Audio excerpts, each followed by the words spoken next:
Jafandul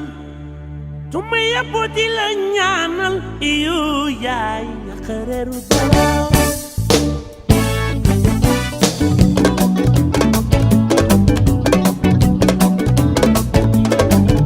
piki piki no bin yaay ramatu de kay na wando don warulu tontu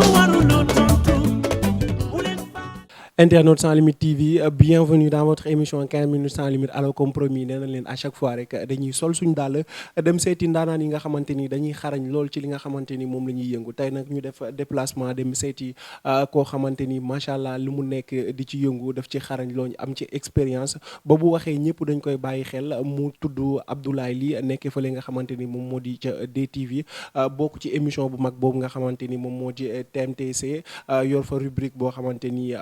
lépp loo xamante ni high tech la rek moom moo ko fay xamle ñu seet si ko tey nag ginnaaw bi nga xamante ni gis nañu bëri commencé xew ci réew mi moom nag ñu ko ciy gis mu ciy génn di def participation moo waral ñu seet si ko tey Abdoulaye Ly balaa ñuy dugg ci waxtaan bi rek dama lay bàyyi nga nuyoog internet sans limite TV yi nga xamante ni ñu ngi lay seetaan ñu ngi lay nuyu di la ziar di la dalal bu baax a baax. Bon, maa ngi lay nuyu Abdou Ba tout d'abord yow moom c'est un plaisir de partager le micro avec toi. di nuyu ñi nga xamante ni ñoom ñooy internetu sans limite di nuyu sénégalais yëpp donc voilà. di nuyu dafa kii nii nee na quoi dafa xaw a sedd nii tey xaw ma xaritoo geeg yooyu noonu collègue geeg yooyu dañ koy dindi tege ko fële quoi waxtaan li ñu fi indi yaakaar naa tey loolu la ñuy def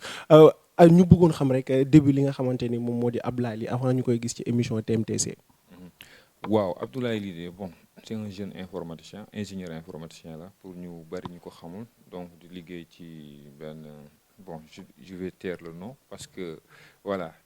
en même temps nekkoon ki nga xamante ne il a été toujours passionné de petit écran donc di def cinéma jot naa def théâtre def cinéma donc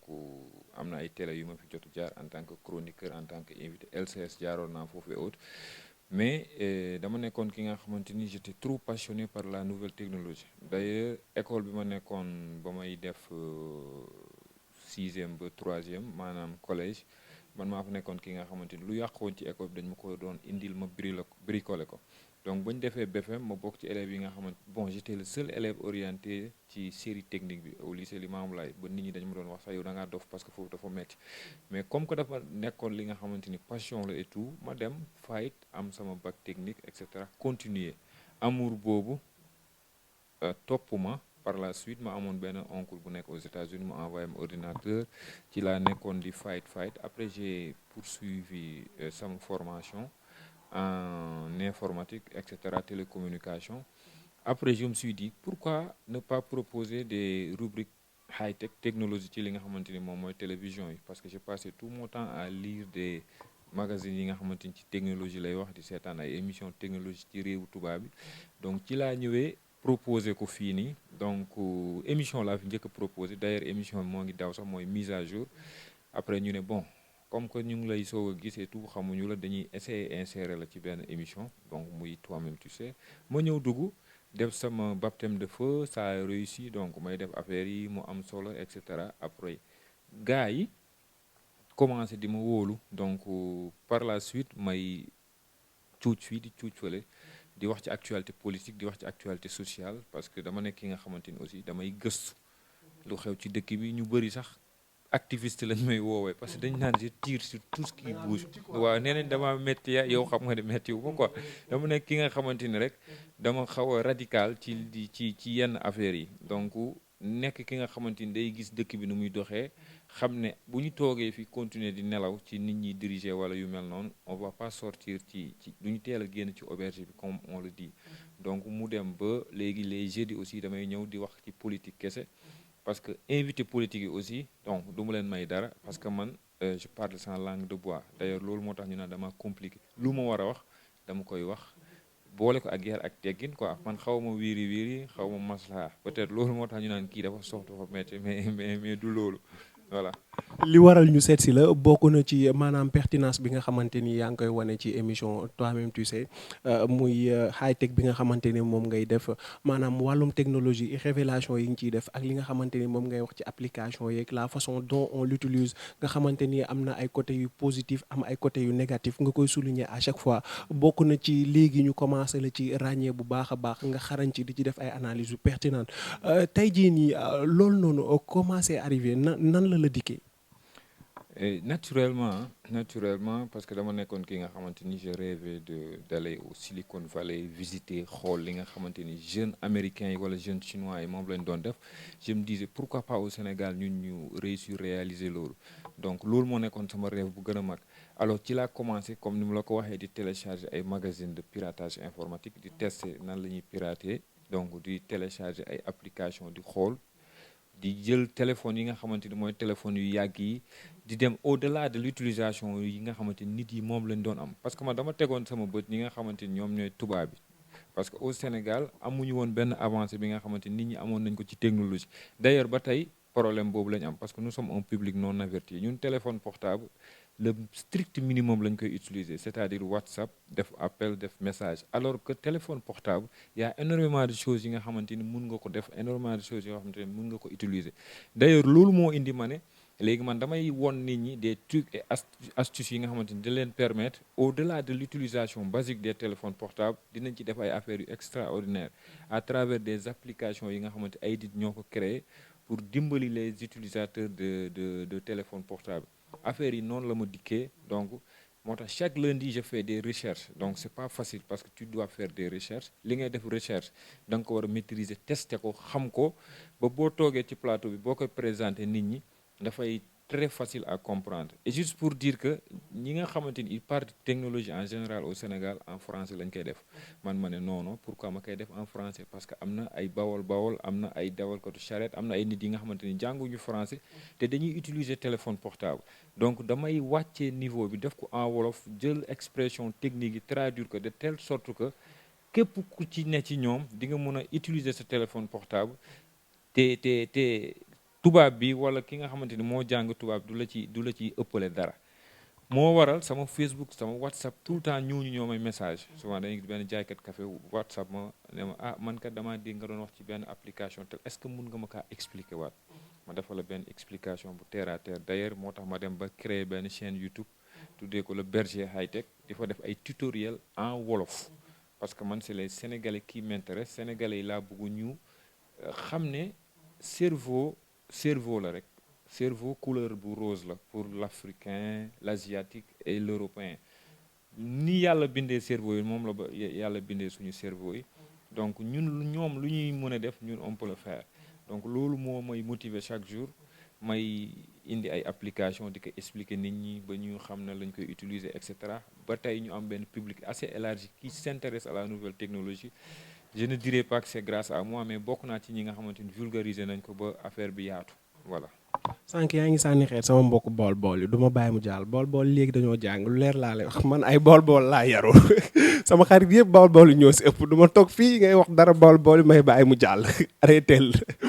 bara bool yi samay mbokk lañ waa Ndiayeen waa Parcelles Assainies ñoo ñëpp ñoo yaroondoo donc ay bool yu jàng lañ ay médecins ay ñu yor seen i diplôme lañ baal ci bool yi ñu dugg exactement carrément ci biiwu waxtaan bi maanaam li nga xamante ni moom moo di technologie bi ici au Sénégal la manière bi nga xamante ni moom lañ koy utiliser surtout ci côté jeunesse bi ni ñu koy utiliser yenn application yi Snap bi Instagram yi ak li nga xamante ni moom moo di TikTok beeg yooyu noonu ñu bëggoon xam ban gis-gis nga ciy indi loolu. waaw gis-gis bu mitigé quoi parce que dama koy faral di wax chaque jour le Sénégalais n'est pas une personne avertie ci li nga xamante ni mooy nouvelle technologie c'est-à-dire nous sommes un peuple non averti sur l'utilisation des nouvelles technologies moo tax utilisation malsaine lañ koy gën a def quand je dis utilisation malsaine mooy utilisation bi nga xamante ni soit on perd notre temps soit dañ koy utiliser à d'autres fins yi nga xamante ni du ñu amal benn njëriñ alors que technologie couteau à double tranchant la quand je dis couteau à double tranchant c'est-à-dire mun nga ci baaxee ba faw comme mun nga ci bonee ba faw tànn sa bu la neex comme ni ko xale yi di waxee yaay choisir par exemple quand je prends l'exemple de l'application Facebook wala réseau social Facebook am na ay nit yi nga xamante ni ils se sont bonifiés grâce à Facebook créer nañ seen ay business de commerce en ligne utiliser groupe Facebook yi am ci xaalis bu bari. Tu vois de l'autre côté ñi nga xamante ni ñoom xam nga terewuma divertissement mais divertissement su demee ba ëpp li nga xamante ni moom mooy utilisation normale benn mbir rek dafay créer lu ñuy woowee baisse de productivité. Baisse de productivité te nit ki productivité bu mu waroon a am ci àddunaam dootu ko am. lu tax ma contre TikTok chaque jour ñu naa ma kii dafa am problème ak TikTok j'ai pas de problème ak TikTok problème personnel ak nit ñuy jëfandikoo TikTok au Sénégal moo amul benn sens amul benn njëriñ. Tu prends benn vidéo de benn waay bu def benn affaire am léegi yow li ngay def mooy da nga koy toppandoowaat c'est-à-dire temps bi ngay jël pour toppandoowaat ko déjà tu perds du temps. ba pare tu parcerises la chose ba pare di def ay affaires yu ñàkk fayda te dama ci remarqué aussi li nga xamante ni neexuma ay góor yi nga xamante ni excusez-moi du terme da nga leen di gis nga naan ñi ay góor jigéen lañ ñu wala qu'est-ce qui se passe parce que dañoo dem ba perte seen lu ma ne ngóora quoi seen xaw ma nu may utiliser moom bu nekkoon jigéen dama naan seen féminité parce que jigéen féminité bu dañee ci moom dañ naan kii dafa góore nekkatul jigéen. xaw ma hominité laay wax xaw ma moo boobu ça existe ou pas mais vous comprenez ce que je veux dire mais application yi mën nañ ko utiliser à des fins yi nga xamante ni dafay njëriñ tey jii nii commerce électronique bi nga xamante ni am na WhatsApp gars yi dañuy tooñ sax naan statut WhatsApp bi dañ ko transformer en centre commercial am na ñi nga xamante amuñu boutique dañuy jaay des millions te lépp ci statut WhatsApp bi lañ koy jaare xam nga kooku mu ngi utiliser kon WhatsApp bonul nam ko utiliser moo baax. là où ngay gis TikTok boo ko ubbee ngay gis ay xale yu jigéen ñu mel ni ñuy càggatu excusez-moi du terme parce que sol benn baa bu ne ñàbb sa bagage yëpp nekk ci biti nga jël caméra bi teg ko ci suuf nii c'est-à-dire yow tu fais sciemment wala exprès de montrer tes parties intimes léegi loolu en réalité est-ce que du pour encourager li nga xamante ni moom mooy débauche bi donc man problème boobu la am ak TikTok te TikTok dafa nekk application bi nga xamante ni dafay yokk li ñuy wax le narcissisme c'est-à-dire l'amour excessif de soi tu vois bu fekkee ne da ngay am TikTok di xool ni ñuy kiiwee c'est-à-dire chaque fois bu ñu defee vidéo bi ci topp dañuy gën a bëgg am ay nombre de vues par rapport ak vidéo bi nga xamante ni moom la ñuy passé loolu c'est un peu psychologique boo demee ci psychologue yi ñoom dañu la ko expliquer te loolu à la longue da lay dem ba da lay jural li nga xamante ni ay folie la c'est-à-dire da ngay dem ba nekk quelqu'un qui sombre ci benn maladie bu ñu woowee l'assombrissement wala maladie bi ñuy wax nomophobia wala maladie bi nga xamante ni ñu ngi koy woowee phoobing c'est-à-dire da ngay dem ba yow technologie te lay jël en otage ba da ngay fàtte sa bopp. ñaata yoon lañ dem banque di retirer xaalis fekk ki nga xamante ni moom mooy caissier bi mu ngi ci Facebook bi wala mu ngi ci WhatsApp bi wala mu ngi ci Snapchat bi donc cela veut dire que mooy baisse de productivité boobu noonu may wax donc il faut savoir utiliser les réseaux sociaux à bon escient malheureusement au Sénégal on n'utilise pas ça à bon escient.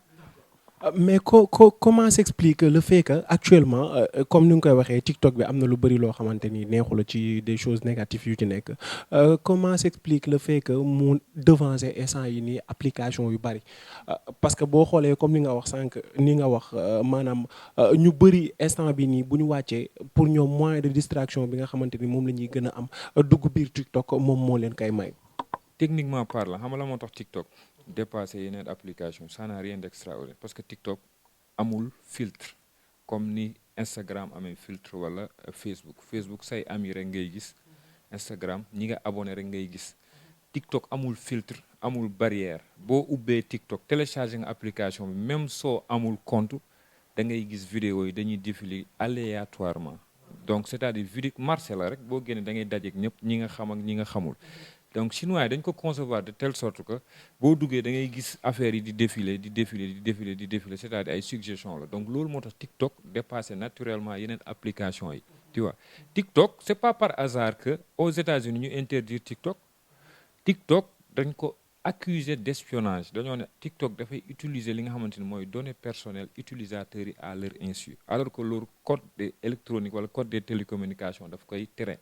TikTok dañ ko interdire actuellement en Inde c'est pas pour rien mu nekk une application bi nga xamante ni ñu ngi koy interdire dans pas mal de pays ñii dañ ko interdire parce que nee nañ c'est une application buy sàcc ay données ñii nee nañ que c'est une application bi nga xamante ni dafay abrutir la jeunesse dafay crétiniser la jeunesse quoi donc loolu moo tax TikTok automatiquement léegi sa benn vidéo mun na am 7 millions de vues parce que du yow yaay conditionné ni ko algorithme bi di ko placer. léegi dafay fay wala nu mu fa demee noonu application bi day fay. application bi bu dee application bi directement fayul au Sénégal. mais TikTok comme ni YouTube di fayee directement monétisation vidéo TikTok amagul loolu. voilà c'est ça donc fay bi day dépendre ci peut-être nit ki ñëw bëggul sa produit jàll mu jàllale ko et cetera comme ni télé di fonctionner rek nit day gis ne télé bi am na buzz mën naa dem fay ñu jàllaleel ma samay affaire mais c'est pas l'application elle-même qui génère des revenus aux TikTokers.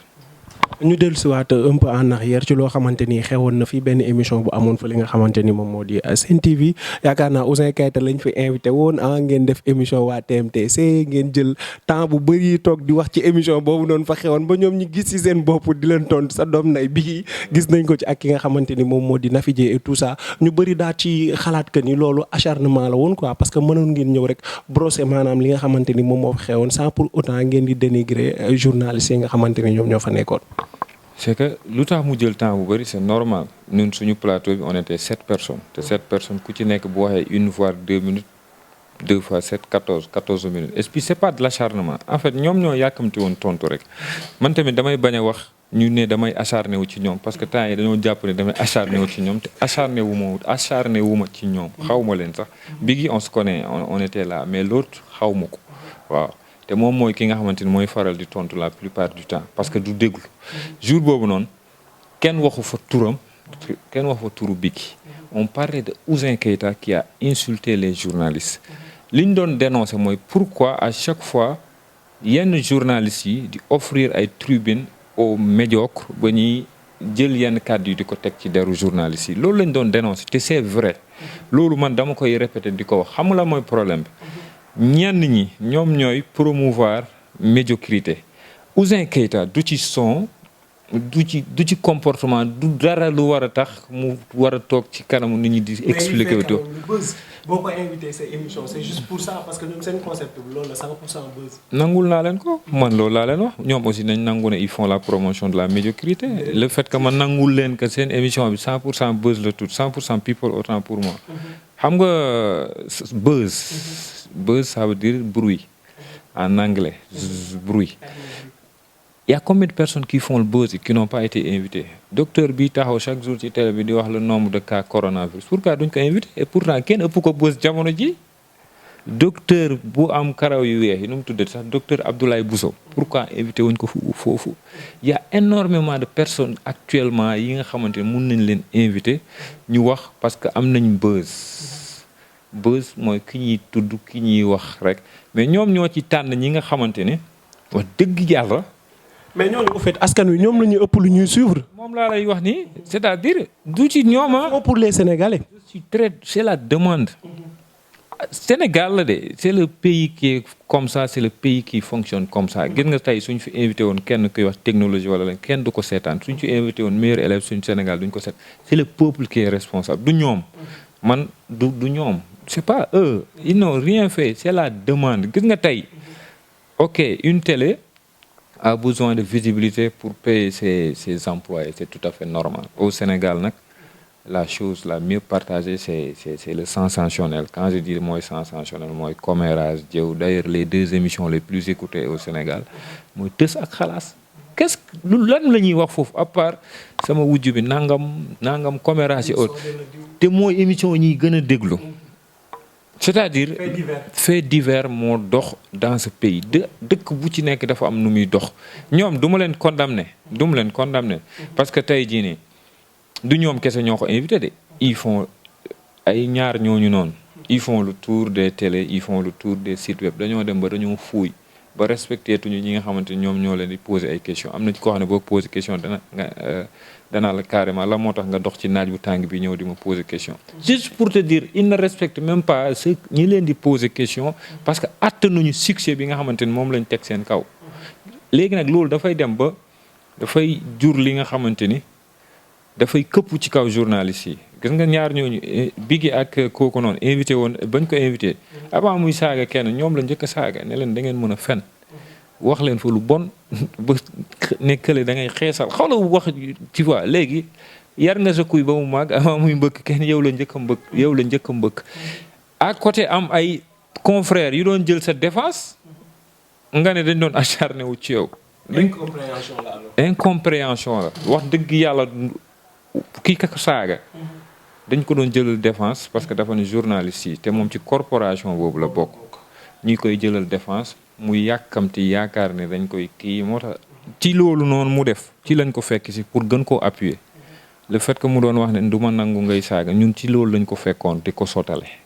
mais moom nag da di nit ki nga xam ne du déglu c'est ça son problème. en fait bu tudd nga ko sànq say biir wax am nga li nga xamante ni moom moo di tuuti xam-xam ci wàllum cinéma fan yi ñu génn ñu gis benn clash boo xamante ni jib na fi ci ñaari acteur comédien kii di Serigne Ngagne ak ki nga xamante ni moom moo di Pathé Sène j'espère que ak ma ci tuuti notion am na loo ci xaw a jàngat tuuti mbir moomu noonu yan kàddu nga ci mën a yëkkati. man je ne suis pas contre les critiques mais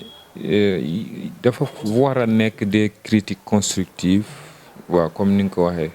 malheureusement bon critique yu Pathé Sène doon def à l'endroit de Mbettel c'était de l'acharnement à la limite parce que le réalisateur et le scénariste ki bind filmam ak ki koy réaliser ñoom ñoo xam ban décor lañ ci bëgg soo demee ba naan ay mbóot dañuy romb ci scène bi rideau yi nii et cetera c'est parce que en réalité nettali géntu jàmbur ngay def ci loolu ci naafiq la bokk donc Serigne Ngagne il a répondu à un moment donné mer na et tout on comprend très bien parce que koo xam ne il a fait ses preuves am kenn ku génn récemment di la xas li nga xamante ni ak ni mu ko doon xasee sax mu njëkk a ñaaw donc c'est tout à fait normal que mu mer que aussi il faut mu wàccee boppam quoi il faut mu wàccee boppam on peut faire de la critique mais objective critique constructive comme ni nga ko waxee ba pare côté décoration amoo dara loo ci mën a critiquer parce que ki bind film moom moo bëgg décor boobu noonu est-ce que bugul woon wone la réalité sénégalaise fii ban kër nga fi dul dem mbóot di romb ça ne dérange personne ça fait partie de nous lu gën a bon kay mooy peut-être ngay vendre des rêves comme ni ñu koy defee ci dans pas mal de séries ñoom dañuy def c'est des vendeurs de rêves dañuy dem ci benn hôtel de luxe di wane na lii mooy Sénégal alors que c'est pas le Sénégal lu tax série bi nga xamante ni ci Fesco Pako yi passé moom moo jëloon meilleure série en Afrique mooy Tundu Wundu c'est parce que dañoo dem biir caaro yi di wane nit ñi ñuy tuur ndox ci mbedd bi di wane li nga xamante ni mooy quotidien sénégalais et c'est ça l'originalité tubaab mënoo ko jaay luxe parce que il connaît déjà ça li nga mën a jaay mu jar mooy li nga xam ne moom mooy sa culture li nga xam ne c'est inconnu ci ñoom comme ñiy rap fii en anglais bugg a impressionner les américains mais da ngeen di caaxaan yéen vous ne pouvez pas prononcer très bien l'anglais ngeen bugg a impressionner ki nga xam ne moom loolu la namp moo tax nigériens yi di jaay parce que yoruba bi boole ak seen musique et autres le cinéma c'est exactement pareil film yi fi jël ay prix yëpp Atlantique et tout c'est des films sorti de la réalité sénégalaise amul benn film bu ñu créé fi fiction boole ci ay rêve mu jël fi dara wax leen ma ban amul. le message est passé yaakaar naa ñu daal di jeexal waxtaan bi rek bàyyi la nga tàggoog internet yi nga xamante ni ñu ngi la doon seetaan. bon damay commencer par jéggalu donc di jéggalu internet yi nga xamante ni choqué naa leen donc du sama intention damay bëgg. waa TikTok moom. jéggaluwuma leen parce que ñoom c'est un éternel combat quoi dem nag ñu dem rechercher ma ci TikTok bi naan am nga. soo sañoon supprimer ko da ngay tooñ parce que man d'accord ma ci loolu. waaw sama xalaat la rek parce que ni ko américains yi xalaatee ba supprimer ko indiens yi xalaatee ko ba supprimer ko donc fii aussi bu continuer nii dinañ ko supprimer loolu moom leer na ma. non kenn du ko supprimer loolu. président de la République man maay bind président de la République pour ñu bloquer ko au Sénégal. loolu moom kenn du ko seetaat loolu man du ma ko nangu bokk parce que man sama passe-temps la déjà kenn du ko supprimer non TikTok bi dara la ci réew mi ne baal ñu TikTok rek. TikTok leen mun ngeen TikTok mais TikTok bi quand même damay mbalak nii rek mais je vois des fois des contenus yu am solo quoi comme am na benn xale bu jigéen bu tudd docteur Moon moom day def ay tutoriel di wax ci li nga xamante ni ay les bienfaits de ndox les bienfaits de tel ou tel loolu c'est des contenus à promouvoir donc juste pour te dire que rek je ne suis pas contre TikTok mais je suis contre la manière ak utilisation bu ñu koy defee nii quoi góor ñi di def yëfi jigéen ñi di càggatu ci TikTok excusez-moi du terme donc c'est ça loolu mooy problème bi Abdou Ba. waaw maa ngi lay sant di la gërëm yow moom sama gaañ nga ruux nga ma fi waxloo ma lu ne donc conséquences yi man ak yow ñun ñaar ñoo koy àndoo seendoo quoi. non wutaluma la ay commentaires yu négatif de ba nga naa ma ruur naa la fi waxloo naa la lu nekk non tel n'est pas le cas yow sama grand nga sama doyen nga. Aïcha ñu ngi lay jaajëfal bu baax a baax. ci disponibilité bi ak dalal bi ñu dalal ci kër gi ak waxtaan bu yanj bi macha allah ku nekk dina ci jëriñu yaakaar naa di leen joxaat dig daje rek internet Sans Limites TV ak beneen invité d'ici là restez sur Sans Limites TV et portez-vous bien merci. Jafandul tuma yaboti la ñaanal iyo yaay nakareru bala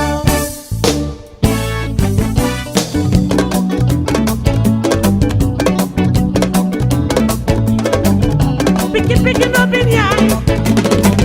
ramatu de kay